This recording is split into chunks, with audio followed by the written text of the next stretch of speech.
Welcome to my 2025 book year in review. So I read 16 books this year, and if you've read other book review videos, that may seem like a very small number, but to me, that is such a big accomplishment. So I wouldn't really consider myself a reader. I feel like my reading kind of died with school. Like, school just made it very stressful to read and more of like a requirement than anything. Just like textbooks. So now that I'm out of school, I thought it'd be fun to try to just pick up that hobby again and see if I can get into it. And my friends and I made a book club, and every month of this year I read at least one book, which I felt so proud of. So here's my review of the books I recommend and the books that I do not really rate as highly. Starting off with Underground Christmas by John Hassler. Okay, let's just preface this book I gave a 2-star because I am not really much of a picky reader. I've learned I'm a very easy to please reader. So a lot of these books I rated very highly just because I had fun reading them, but this book I did not as much. So I picked up this book from a free little library. It was for a video I filmed at the beginning of the year, and I expected it to be very Christmas related because of the title, obviously, but I realized as I was reading that it didn't really have that many Christmas elements to it besides the book taking place on Christmas Day. I would consider this book more of a short story than like a book itself. It took me about 45 minutes to read, and I consider myself a pretty slow reader. I'm not gonna give any spoilers to these books. I'm gonna try my best not to reveal like major plot themes, but basically this story follows a man who's been having some family struggles, and I feel like there's some really thought-provoking life lessons you can glean from this book, but it just didn't feel that like finished or wrapped up at the end, and I also didn't have the most fun reading it. And I feel like my rating system kind of leans more on how fun I had reading the book, how much the time passed, and how much I would recommend it to someone else. So this one is at the bottom of the list. I wouldn't pick it back up again. Actually, I exchanged it for a different book at another free library. So I read it, it was okay, and it was quick. I feel like I'm gonna get flamed for this one, but I gave The Alchemist a 2-star rating.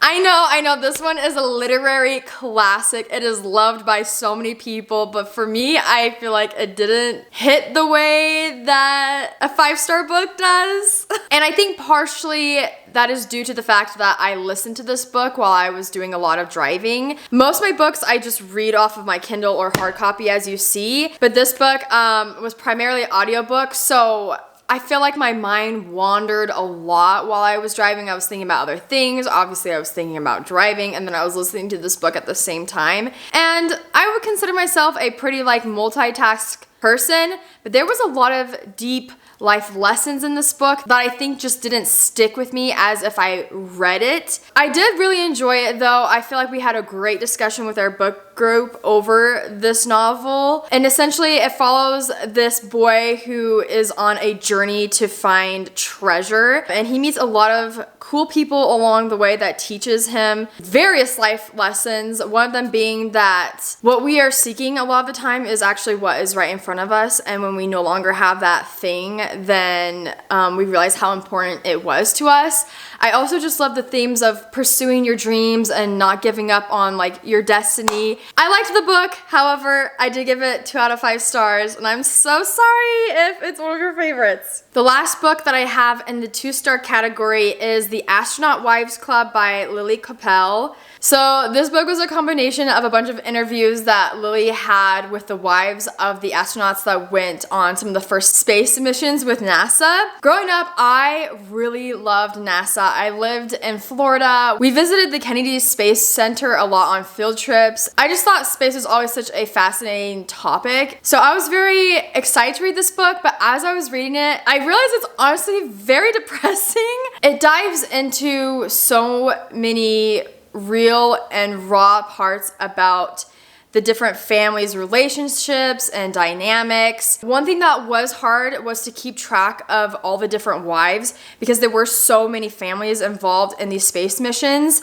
So keeping track of the names that went with their stories was hard because it jumped through them so many times. I feel like when you think about NASA and this space mission, you only hear about the astronauts themselves and the work that they accomplished going to the moon and all the information they were able to receive. And this book dives way more into the impact that those missions had on the wives and the family unit, which I feel like is really unique and not a perspective you get to hear a lot of the time. So something the book said is that out of all the astronaut families, only 7 did not get divorced. The wives had to endure a lot of stress, obviously, with knowing that their husbands were gonna go up to the moon, not knowing if they were gonna make it back home. They were lonely for a lot of this, even though they had each other as wives. They were all kind of competing in a way to impress NASA and help their husbands get on the next space mission. And so they were trying to be like the best astronaut wife, all at the same time that a lot of their husbands were cheating on them while they were away. And so they had to endure a lot of betrayal. So that was really hard to read. It was also really hard to connect with one astronaut wife in particular, just because the book didn't really focus on one super in depth. It was just more collecting stories more broadly throughout all the wives. So anyways, for all those reasons, I gave it a 2. I did find it very informative, but also a very depressing book.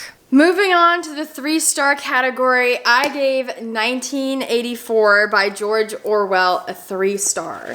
I know it's another classic one. Please don't come for me. Okay, this one is big brain book, okay? I have little brain head.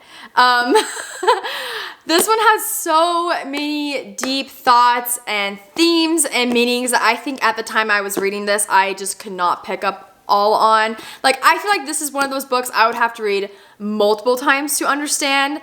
And when I go to read a book, I do love a good, like, thought-provoking life lesson book, but I also just enjoy reading for fun and just like a fun little silly thing that I can just like relax to. This is not a relaxing book. This is a big brain, deep thinking, hard book to understand. Basically, this story follows a man who lives in this society where Big Brother is always watching. So the government controls basically every aspect of your life. One of the things that they say is war is peace and freedom is slavery. And the government tries to control every thought you have, every action you have. Literally every part of you is basically robotic and working for them.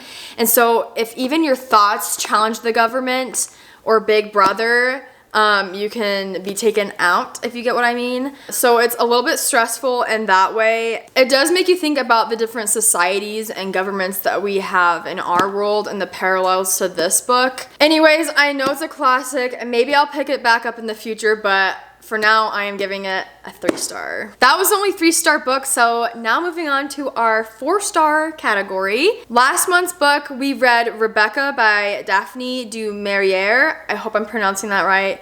And I gave that book 4 stars. If I'm being completely honest, this book was not what I was expecting. Most of the time when I read books, I have no spoilers. Like, I don't even know what I'm going into while reading them. I don't read a lot of reviews because I don't want spoilers, obviously. So I had nothing to go off of for this one. The first 2 chapters were really hard to get through. I thought about making it a DNF, which did not finish, just because it was so slow. It's a very slow, descriptive book. But I trudged through it, and I think because it is very slow and descriptive, it makes the plot twist like much more shocking than if the plot was rushed, if that makes sense. So this book takes place in an old English setting. The main character goes and gets married to this man who lost his first wife, and basically she is haunted by the memories of his first wife. This book has 2 major plot twists, one sort of towards the middle end and the other at the very end, and it was twists I was not expecting at all, which made it much more fun. Half the time I read this book on the Kindle and the other half I listened to, which I also felt like helped because it was a bit of a lengthier book. But I do feel like this book was the perfect one to read during the spooky season because it is so mysterious and suspenseful. It's not scary, it's just like kind of like you're on the edge of your seat on like what's gonna happen next. I also really enjoyed hearing all the inner thoughts of the main character on all of the doubts about herself being so young compared to this man that's older that she married, and how she makes up all these different scenarios of other people and the things that they might be saying about her but didn't actually happen. Like there's a lot of things that she thought in her inner dialogue that I could really relate to, and I feel like other people could relate to. And just like dialogue in your head that I don't see a lot in books, or I have seen. I mean, I haven't read a lot of books, but this is just what I have read so far. Overall, I definitely think you need a lot of patience to finish reading Rebecca, but it is well worth it. It is a literary classic that I would recommend to someone else to read. My next 4-star read is The One by John Mars. So this one had a very interesting plot. Basically, it's what if you could be perfectly matched with your soulmate based off of your DNA, and in theory like you're supposed to have the best relationship with them because like it's literally a match made in your genes, like you were made for each other. So this book follows the stories of 5 different people, and I love it when books switch perspectives between different characters. Like I just find that so fun, and this book does exactly that. So I love that element. I love the theme of having different stories, but the reason why I took off 1 star was because some of the dialogue was just way too cheesy for me. I am sorry. It was kind of hard to get through and cringe at some points. It was a very easy read though, and it was fun to follow the different stories. However, I do feel like the endings were kind of a scapegoat. I'm gonna try not to spoil the book, but every story ended in tragedy in a very similar way. I feel like that was just the author's way of hurry and wrapping the book up, tying a bow around it and calling it good. Yeah, they were all just too similar in their endings. So anyways, it was a fun, easy read, but I'm giving it 4-star based off of the cheesiness and the endings. My next 4-star read is Death in the Nile by Agatha Christie. And Agatha Christie is known for her murder mystery books. Like she is one of the best authors who write murder mystery. So I was very excited to read this one. Something I was surprised about was that the murder didn't take place till well halfway through the book. I thought the whole book was gonna focus on the murder aspect. Something that was hard for me to keep straight was once again all the characters. I had to chat GPT multiple times little descriptive summaries of each person just to keep their stories straight, just because there were so many people in this book and I wanted to play along with like guessing who did it. Anyways, my guess was not right. I was pleasantly surprised by the plot twist in this book. I thought it was really good. I also watched the movie and that was really fun to read the book and then watch the movie, so I would recommend this. But if you have small brain like me, you might need some help with keeping track of who is who in this book. This next book I gave a 4-star to, but I almost gave it 5 stars. That is The 5 People You Meet in Heaven by Mitch Albom. I also picked up this book from a little library for a video I filmed at the beginning this year, and I was so pleasantly surprised about this book. This book follows the death of the main character who felt like his life was meaningless and just not lived up to the way that he wanted to. So he arrives in heaven and is met by 5 people who is somehow connected to his life on earth. And that's just like one of the themes that I really enjoyed about this book, is how connected we all are to each other, and how even just one tiny little action we do to someone else can just change their lives in ways that we probably didn't think. There's a lot of cool, deep thoughts and meanings in this book. However, I did watch the movie after reading it, and the movie I would not recommend the movie. Read the book instead. This was a really good one, and yeah, 4 out of 5 stars. My next 4-star read is It Starts With Us by Colleen Hoover. This is the sequel to It Ends With Us, which is the book that I read the year previous. It Starts With Us swaps between the perspectives of Lily, who was the main character in the previous book, and Atlas.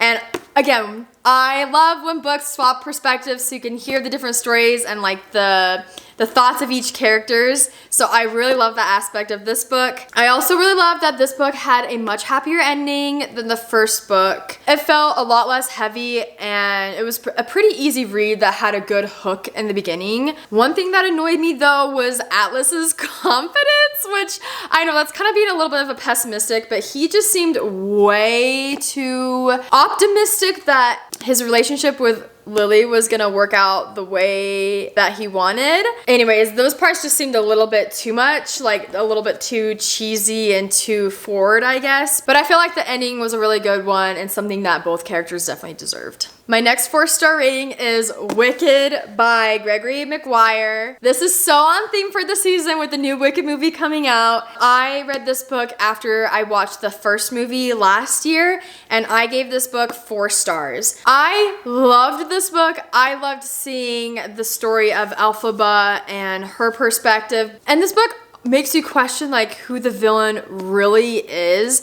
Everyone makes Elphaba out to be the villain in the movie, but once you get to know the backstory of her and why she came to be the way she was, it really makes you think if people are born wicked or if they have wickedness thrust upon them. I knocked off a star from this book just because it had more R-rated scenes that I feel like could have been easily omitted. I feel like they didn't really add to the book. Not as family friendly as the movie is, but anyways, I still thought it was a fun read and I liked hearing more about the Land of Oz. My last 4-star read is the first book that we actually read in book club together, and that is The Dressmakers of Auschwitz by Lucy Addington. This is also an interview style book where Lucy interviews a bunch of the seamstresses from the concentration camps during the Holocaust and gets their stories. And one of the reasons why I took off a star was because it was hard for me, once again, to follow the characters. I'm discovering this is a theme with me all of a sudden as I'm doing this book review. If it's hard for me to keep track of the different characters and the stories that belong to them, then it's a little bit too much for me. So that's kind of what happened with this book, was that there was just so many people in the beginning and it seemed very foreign because there was a lot of names and places that I didn't recognize, and so that was kind of hard to keep track of. But as the story went on, it became more aligned to me and I kind of understood the characters more. Definitely a super heavy read. I would not recommend if you're not ready for this kind of topic, but I felt like it was super insightful and a unique perspective because I don't really feel like you hear the stories of the seamstresses that survived these concentration camps. Anyways, it is a very heavy book, but one I do feel like is good to read if you can handle it. Now moving on to my 5-star reads, my favorite books of 2025. We are starting off with Everything is Tuberculosis, The History and Persistence of Our Deadliest Infection by John Green. I knew absolutely nothing about tuberculosis before reading this book. I knew it was a disease, but I had no idea the symptoms of it, how it spread, like literally nothing. And this book taught me so much while keeping my attention. So it is a nonfiction book, so it presents a lot of facts to you, but in a way that is interesting to follow and much more personal. So John Green goes to Africa and visits this tuberculosis hospital where he meets someone struggling to survive this disease. And he goes into his story more. He explains how tuberculosis is not only a bacteria problem, but it's also an injustice and inequality problem. We already have a cure for tuberculosis, but it is found in places where the disease does not exist. There are some people with tuberculosis here, but again, we have the medicine to treat it. While in Africa, it was way too expensive to receive those treatments. And it's just really sad that to this day, people still struggle with this disease. And it's actually one of the most deadliest diseases. So it is a sad book, but I did learn so much about it. And I felt like John Green just presented the information in a way that made it easy for me to understand. And it's a book I would highly recommend reading. I'm so excited about this next book. I read Sunrise on the Reaping by Suzanne Collins. Gave it 5-star. I loved this book. Okay, I have never read a Hunger Games book in my life, but I've watched all the movies. So this was the first one I've read. It exceeded expectations. I had so much fun. I wasn't the biggest fan of Haymitch from the movies. I didn't really like him as a character, but this book put that into a whole new perspective. It really taught me that I cannot judge characters based off of their first impression, and it really went into his background and why he is the way he is. I am so excited about this new movie coming out. I cannot wait. I'm definitely going to go see it. This book had me on the edge of my seat the whole time, and I would highly recommend reading it. The next 5-star read I gave to was Pure Nessie by Susanna Clark. This book is a mind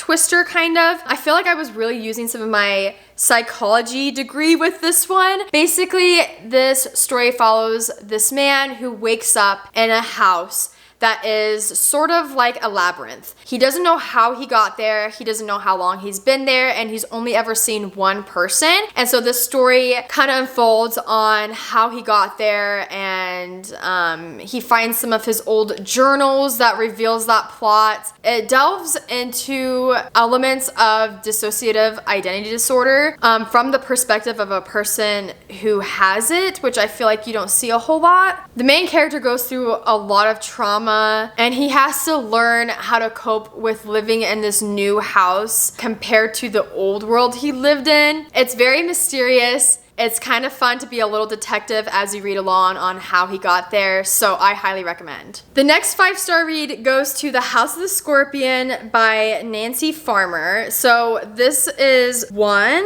I think there's multiple books after it. I only read this one though. And I felt like this book just got better and better the more I read. So this story follows the life of a boy who's actually a clone. And I just thought the author did a really good job of writing the different thoughts of the main character as he gets older in his different life stages. He really delved into like how a child comprehends different situations at their level, if that makes any sense. I feel like as a reader, I was kind of growing up with the main character and realizing as the story goes on how sinister the motives were of the people around him that he loved and trusted the most. This book, honestly, I feel like could have been broken up into 3 different segments and ended at each segment. So when the book ended when it did, it kind of surprised me, but it did have a good ending. So anyways, I love this book and I'm thinking about reading the sequel. Last but not least, my favorite book of 2025